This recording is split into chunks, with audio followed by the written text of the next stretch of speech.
Welcome to this month's very stylish Inside Forbes Middle East, where we take a look at the latest in the world of fashion for our July 2024 edition. And as always, we are doing it with none other than our managing editor, Claudine Coletti. Good to see you, Claudine. Good to see you, Sally. Oh my goodness, what an issue. This month we have, for the first time, Forbes Middle East's Fashion 50, and this is an extraordinary list of tastemakers who are really shaking up the fashion world. Yes, it is. It's the first time we've done this, like purely focused on fashion. We've expanded it. We've had our women behind brands list before, but this time we've expanded it to include the men, because this is one of those industries that's very dominated by women, but you cannot forget the men because they're doing incredible things. And the Fashion 50 is made up of 40 fashion innovators, so 40 fashion designers, and then we have stylists and leaders in the business of fashion as well. You've just really encapsulated the whole fashion ecosystem this month. And you know what? I think it's so important that we do this, because fashion is one of those things that it is so pivotal to our lives every single day. It's not just about personal expression, but you know, a fashion moment can either be telling the story of what's going on in culture and in society, or it can be pointing the way forward. And I can, really think of some pivotal fashion moments, like when you think about Chanel's little black dress, when you think about Christian Dior's new look, at the end of World War II, and that how that just heralded a whole new era for people and brought back a glamour. Or, YSL, Yves Saint Laurent, deciding that women should wear tuxedos too. These are incredible fashion moments that launched careers, that changed society, that transformed who we think we are, and really told the story for women,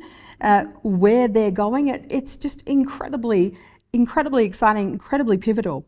It is. It's an industry, I think. I think I'm guilty of not really probably giving it the kudos it deserves, just because personally I'm not massively fashion focused. But doing an issue like this really opens your eyes. And fashion, as you say, it's not just about getting dressed in the morning. It's not just about what's on the high street. It is an expression of culture. It is an expression of individualism. It's a huge business globally and growing in the Middle East. You've mentioned some pivotal moments there for kind of global designers. What I really love about the designers from this region and what they're doing is taking modest fashion and making it so accessible for everybody, and really kind of blowing away those myths that it's all about covering up and hiding. It's absolutely not. It's beautiful, it's versatile. And these guys really are showing the world that. I'm excited to explore that with you as well.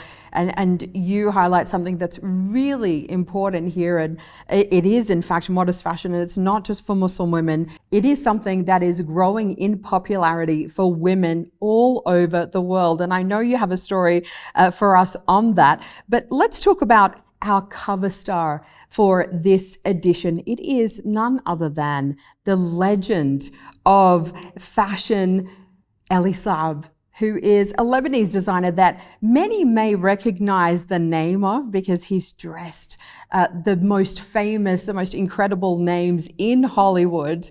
But why is he our cover star this month? Why is he our cover star? It's Elie Saab. Even people that aren't into fashion know the name Elie Saab. He's huge. He's arguably one of the, if not the biggest, Middle East designer in the world. And actually, just to mention, on the list of 40 fashion innovators, 22 of them are Lebanese. Yeah. Over half. That country is really inspiring. It's creative talent. Elie Saab started back in 1982. He started before that designing for his sisters, but he set up his first fashion house when he was 18 in 1982. So over 40 years. And it's almost impossible to name the big names that he's dressed. He's dressed royalty, he's dressed movie stars. He's become extremely well known for his bridal range, in fact. So, he's absolutely huge. But I mean, the cover, putting him on our cover, he's massive, obviously, but also they're doing a very interesting thing as a brand, as a group, as a business, which is he's brought in the second generation, his eldest son, also Elie Saab Jr, to manage the kind of business side of things and to help expand the brand. So it's moving from design house, I mean, it is still very much a design house, but also expanding to become more of a lifestyle brand. They've moved into interiors, they've moved into homeware, they've moved into real estate. So, I mean, 40 years strong, but really could just be the beginning. And this is so important right now, you know, for these big names who have spent decades building this incredible legacy. As you say, Elie Saab Jr. is now really taking the brand into the future and branching out into all kinds of incredibly important but very diverse areas as well for Elie Saab. And of course, who could forget 2002 when at the Oscars, we saw, I mean, to be honest, I think I knew the name Elie Saab. He stood out in the region. But 2002, when Halle Berry wore his dress to the Oscars that year, and she accepted the Academy Award for Best Actress in an Elie Saab dress, that was the moment that she put his name on the map. And now, beyond that, everybody wanted to know who is this designer, and he just became so incredibly famous across the world, because she wasn't only receiving that award for Best Actress, but she was the first African-American woman to win that award as well. So not only all eyes on Elie Saab, but all eyes on that dress for a very long time. So it really set a whole new precedent for what glamour is from this region to the world. Absolutely. I mean, she looked beautiful. It was an absolutely stunning dress. I love that dress. But this is how we see quite a lot of our homegrown designers really making names for themselves. It's all about getting that big name kind of recognition. And, you know, just that one kind of moment can change the game. It can take you from regional to global to megastar. And Elie Saab's just, I mean, He's the legend. He really is. He really is. And you know, as you say, making that global name, it's one thing to design great fashion, but it's a whole other thing to have a great stylist who picks that up and puts it on an A-list celebrity. And I love that our other cover is featuring some of the most important stylists, innovators, designers as well. The stylists are critical here. And one person that stands out for me from the region, Cedric Haddad, he is just incredible. Everybody knows who Cedric is. And I think it just takes such an incredible talent to pair the right person with the right dress, and it can just make or break a designer, can't it? Yeah, absolutely. And I mean, Cedric's done some really interesting stuff. He worked for NBC Beirut. So he was styling people for, you know, the X Factor and Arab's Got Talent. And these are huge shows with huge amount of people watching. Everyone's going, oh my God, they look great. What's that? Where do I get that from? They immediately then pick up their phones and start looking. These guys really have a huge influence over what the audience sees, what the audience follows, and you know, they can really change the path. They really can. They really can. So I love that we're featuring them in this edition as well as that 5 fashion business leaders who are propelling the region's fashion industry forward. You know, this is critical as well when we're talking about those who are really shaping the industry here. A name that stands out for me is Barak Chakmak. He is the CEO of the Fashion Commission of the Ministry of Culture in Saudi Arabia, and he has been tasked since 2021 to really take Saudi fashion forward. I mean, Saudi's, we talk about this, I think, every month. Saudi's developing all of its sectors to a huge degree. So yeah, to be given that kind of remit at this time for the kingdom is a huge job, and he seems to be doing extremely well at it. But I mean, the other leaders are also, these are the really influential business leaders. Obviously, there's so many that we could have mentioned, but these are the top guys. Yes. So we have, the head of the Saudi Fashion Council. We've also got the founder of the Arab Fashion Council. We've got the head of Dubai Design District. I mean, it's, they're really kind of, how to say, like they're setting the standard for the region, and they're really moving it forward. And really bringing up that talent, making sure that we do nurture that talent as well. It was amazing to see. This year we saw the very first runway show in Saudi Arabia as well. We had the Fashion Commission hosting WWD Global Fashion Summit in Riyadh for the first time, and that was in June of 2024. So there's a lot going on there, and it's incredibly exciting to see these developments. We can't talk about fashion in Saudi Arabia, though, without mentioning Mohammed Ashi.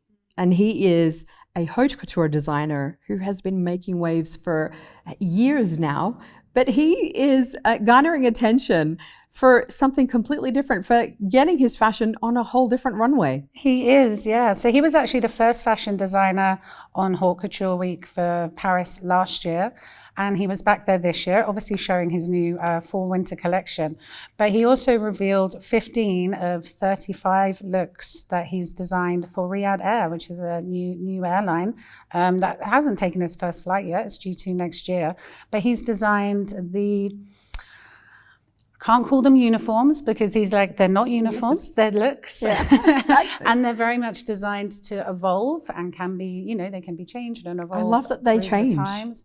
Yeah, absolutely. But also, idea. like, we show a couple of the designs, obviously, in the magazine, Grab the magazine. Yes. They're beautiful. They're so glamorous. They're stunning. Yeah. They really hark back. The look is so 1960s. It's really drawing inspiration from that time of when air travel was in fact glamorous. It was an event to travel by air, and you used to get dressed up and you used to get excited about traveling.